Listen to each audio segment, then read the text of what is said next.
the wisest person I ever met in my life, a third grade dropout.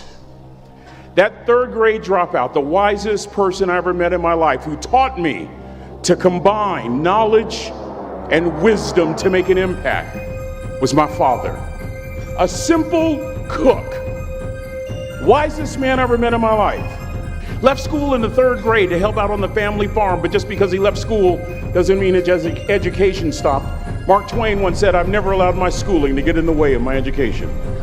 My father taught himself how to read, taught himself how to write. He literally challenged himself to be the best that he could all the days of his life. I have 4 degrees. My brother is a judge. We're not the smartest ones in our family. It's a third grade dropout daddy.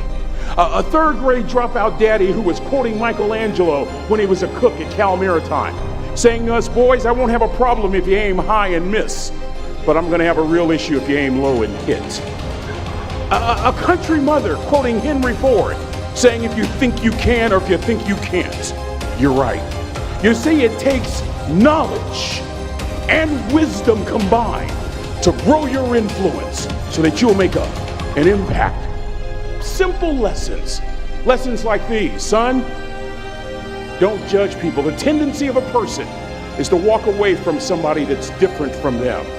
You stay there and you get to know them. Never judge. Then he dropped Jonathan Swift on me, who said vision is the ability to see the invisible. Don't judge. Another lesson from this third grade dropout. Son, you'd rather be an hour early than a minute late. We never knew what time it was at my house because the clocks were always ahead. Aristotle said you are what you repeatedly do. Therefore, excellence ought to be a habit, not an act.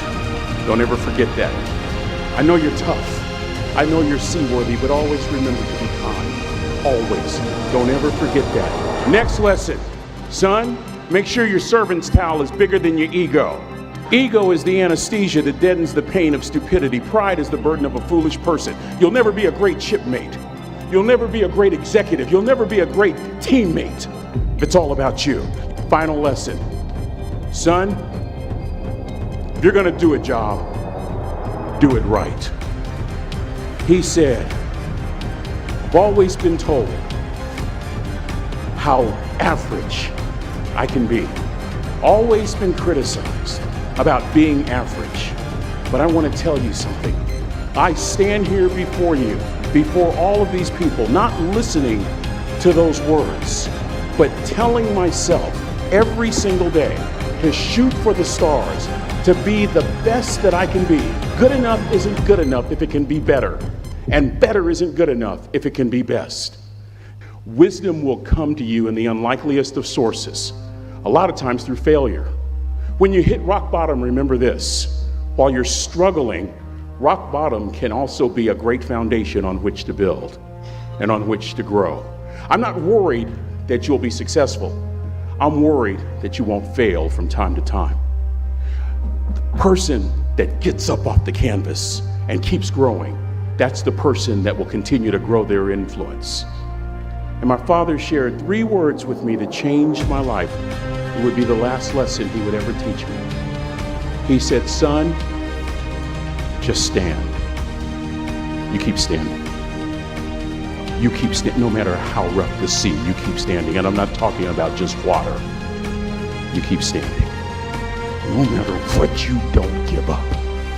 It doesn't matter to me any longer how long I live. What matters to me most is how I live. A question that I was asked all my life by a 3rd grade dropout. How you living? How you living? Every day ask yourself that question, how you living? Here's what a cook in the dining center would suggest you to live this way. That you would not judge, that you would show up early, that you'd be kind, that you'd make sure that that servant's towel is huge and used. That if you're going to do something, you do it the right way. That it's never wrong to do the right thing. That how you do anything is how you do everything.